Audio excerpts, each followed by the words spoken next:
प्यारे बच्चों, good afternoon. हम क्लास 6 सब्जेक्ट सोशल साइंस का चैप्टर पढ़ रहे हैं, डाइवर्सिटी एंड डिस्क्रिमिनेशन।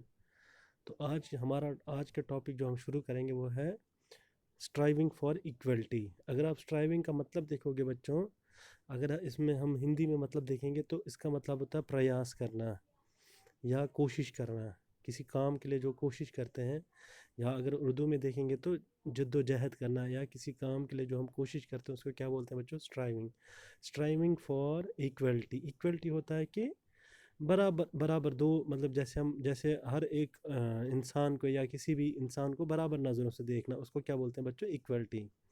अब जो जैसे हमने पढ़ा था, जैसे दलित दलित लोग थे, तो उनको उस नज़र से नहीं देखा जाता था जिस नज़र से बाकी लोगों को देखा जाता था। तो उसके उसके लिए उन्होंने क्या की थी? कोशिश की थी कि हमको भी जो जैसे बाकी लोगों को हक है वही हक हमको भी मिले।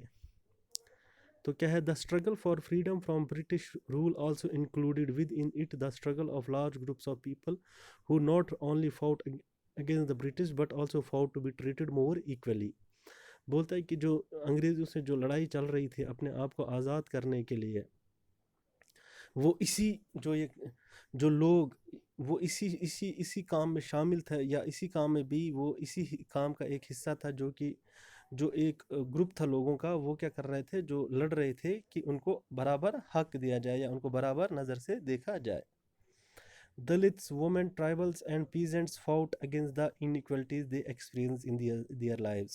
जो दलित्स थे, जिनको बोलते थे, जिनको अनटचेबल बोलते थे कि इनको छूना नहीं है इन लोगों को, या वुमेन हो गई, औरतें, ट्राइबल्स हो गए, आदिवासी हो गए, एंड पीजेंट्स जो उस समय के किसान थे, उन्होंने भी जो उनके साथ ना बराबरी हो रही थी उनके लिए भी उन्होंने लड़ाई लड़ी, या उसके लिए भी उन्होंने आवाज़ उठाई।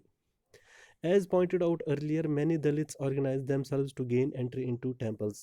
जैसे हमने पहले ही पढ़ा था कि कुछ जो दलित थे, कुछ जो दलित ऑर्गेनाइजेशन थे, उन्होंने कोशिश की, या उन्होंने किसी तरीके से उन्होंने किसी के तरीके से वो क्या किया? उन्होंने मंदिरों में जाने के लिए अपनी जो जंग थी वो जीत ली, कि कुछ दलित कम्युनिटी क्या करते थे? वो मंदिरों में भी जाने लग गए।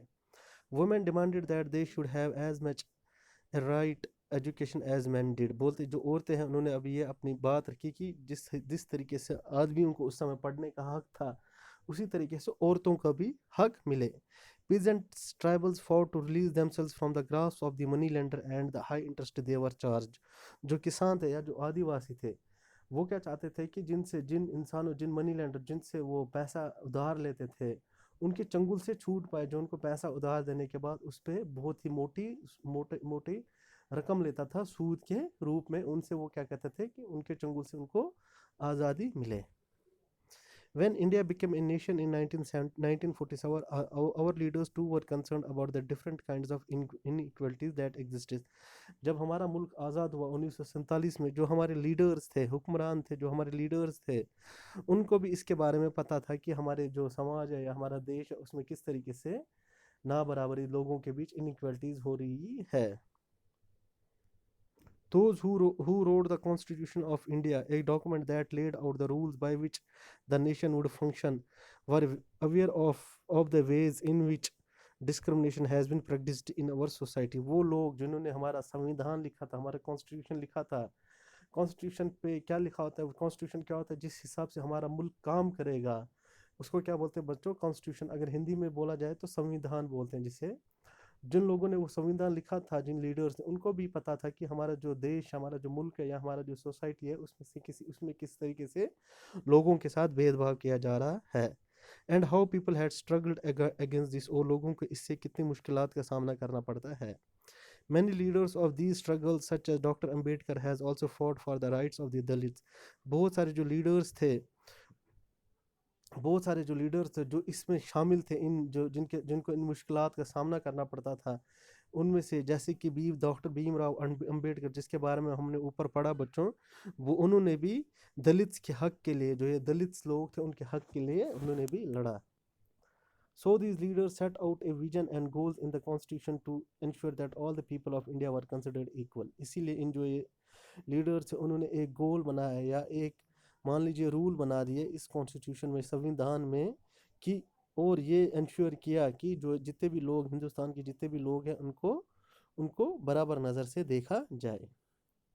This equality of all persons is seen as a key value that unites us all as India. ये जो इक्वलिटी थी ये एक बहुत अच्छा सफलता, मतलब एक बहुत बड़ी की वैल्यू थी, जिसकी वजह से जो हमारे हिंदुस्तान के जो लोग हैं वो क्या हो गए, एकजुट हो गए।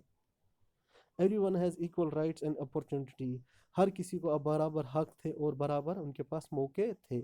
Untouchability is seen as a crime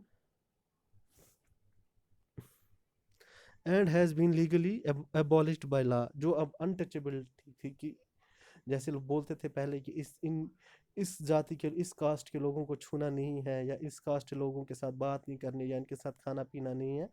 अब उस अनटचेबिलिटी को क्या देखा गया, एक जुर्म के रूप में देखा गया। एक मतलब वो अब एक उसको हटाई दी, और कानून ने उसको क्या कर दिया, हटा दिया, कानूनी तौर पर वो हट गया। People are free to choose a kind of work they wish to do. लोग अब आज़ाद थे उस काम को करने के लिए जो वो करना चाहते थे। Government jobs are open to all people. अब जो सरकारी नौकरियां थी वो हर एक इंसान के लिए, या हर एक कास्ट के लिए क्या थी, वो हर एक कास्ट के लोगों के लिए ओपन थी। In addition, the Constitution also placed a responsibility on the government to take specific steps to realize this right to equality for poor and other such marginal communities. अब जो ये संविधान था इसमें ये भी लिखा गया, या इसमें ये भी रखा गया कि जो सरकार है वो कुछ ऐसे ज़रूरी स्टेप्स उठाए जिससे जो गरीब लोग हैं या जो दूसरी कम्युनिटी जो बहुत ही कम है उनको भी बराबर राइट ऑफ इक्वल, उनको भी बराबर हक मिल सके। The writers of the Constitution also said that the respect for diversity was a significant element in ensuring equality. जो राइटर जो इस संविधान की, जिन्होंने ये संविधान लिखा था, उन्होंने ये भी रखा था, उन्होंने ये भी कहा कि जो डाइवर्सिटी का, अगर हम जो डाइवर्सिटी की रेस्पेक्ट, जो विविधता की रेस्पेक्ट करना है, वो भी एक इक्वलिटी का बहुत बड़ा क्या है, एक सिग्निफिकेंट एलिमेंट, एक बहुत ही ज़रूरी चीज़ है। They felt that people must have the freedom to follow their religions. उनका ये भी मानना था कि जो लोग आज़ाद होने चाहिए, अपने जो वो धर्म, जो उनका धर्म था उसको फॉलो करने के लिए लोग आज़ाद होने चाहिए। स्पीक देयर लैंग्वेजेस, अपनी ज़बान बोलने के लिए आज़ाद होने चाहिए। सेलिब्रेट देयर फेस्टिवल्स, उनके जितने भी बड़े दिन या त्यौहार होते थे उनको मनाने के लिए आज़ाद होने चाहिए लोग। एंड एक्सप्रेस देमसेल्व्स फ्रीली, और अपने आप को दर्शाने में या अपनी बात रखने में उनको कोई भी पाबंदी ना हो। They said that no one language, religion और festival should become compulsory for all to follow। और उन्होंने ये भी कहा कि कोई एक ज़बान या कोई एक धर्म या कोई एक त्यौहार ऐसा नहीं रखा कि कोई एक ही त्यौहार को या एक ही ज़बान को या एक ही आपको त्यौहार को, एक ही धर्म को मानना है। They said that the government must treat all religions equally। उन्होंने कहा कि जो सरकार को सारे जितने भी धर्म हैं उनको बराबर नज़र से देखना है। Therefore India became a secular country where people of different religions and faiths have the freedom to practice and follow their religion without any fear of discrimination। इसी तरीके से इंडिया एक सेकुलर कंट्री बना जहाँ पर लोगों ने अलग अलग धर्म या अलग अलग धर्मों को निभाया, या अलग अलग उनके यकीन थे, या अलग अलग रीति रिवाज उन्होंने निभाए, या अलग अलग रीति रिवाजों को वो मनाने लगे। And follow the religion without any fear of discrimination, बिना किसी भेदभाव के डर के वजह से लोगों ने अलग अलग धर्मों को निभाया, या अलग अलग उन्होंने अपनी रीति रिवाज निभाए, या अलग अलग जो उनके यकीन थे उनको भी निभाया। This is seen as an important element of our unity. ये एक बहुत ही ज़रूरी एलिमेंट देखा गया है जो हिंदुस्तान के लोग एकजुट, यूनिटी होता है एकजुट होना, एक साथ होना, इसका एक बहुत बड़ा एक ज़रूरी एलिमेंट था। That we all live together and respect one another, जिसकी वजह से हम सारे इकट्ठे रहते हैं और एक दूसरे की क्या करते हैं, इज्जत करते हैं। Though these ideas are enshrined in our constitution, this chapter points out that inequalities exist even today। जबकि ये सारे पॉइंट्स हमारे कॉन्स्टिट्यूशन में लिखे गए हैं या लिखे गए हैं, लेकिन तब भी इस चैप्टर से हमें ये पता लगता है कि इनइक्वलिटीज़ आज भी एग्जिस्ट करती हैं। Equality is a value that we have to keep striving for and not something which will happen automatically.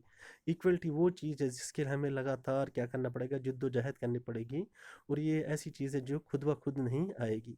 People struggles and positive actions by the government are necessary to make this is a reality for all Indians. लोगों की जो जद्दोजहद है, लोगों की जो लड़ाई है, लोगों को जो मुश्किलात का सामना करना पड़ता है, और या लोगों की जो कोशिशें हैं, या और जो सरकार की जो सरकार के उठाए हुए कदम है, सही कदम है, इसकी वजह से ही ये चीज़ क्या हो पाएगी, सारे ये इसी की वजह से ही लोग, जो हमारे हिंदुस्तान में रहने वाले लोग हैं, उनको बराबर नज़रिए से देखा जाएगा। तो थैंक यू बच्चों, इसी के साथ आपका ये चैप्टर ख़त्म होता है। Thank you.